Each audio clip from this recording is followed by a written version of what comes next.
Today's Subhashita. Please repeat after me.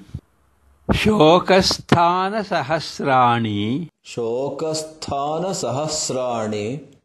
Harshasthana shatani cha. Harshasthana shatani cha. Divase divase moodham. Divase divase moodham. Avishanti na panditam. ಆವಿಶಂತಿ ನ ಪಂಡಿತಂ. ಪ್ರತಿದಿನವೂ ಸಾವಿರಾರು ದುಃಖಗಳು ನೂರಾರು ಸಂತೋಷಗಳು ಮೂರ್ಖನಿಗೆ ಮಾತ್ರ ಬರುತ್ತವೆ, ಪಂಡಿತನಿಗಲ್ಲ.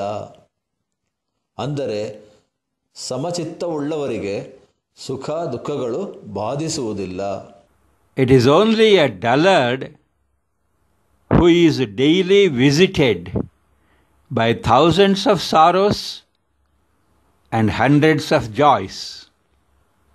It is not so in the case of a learned person.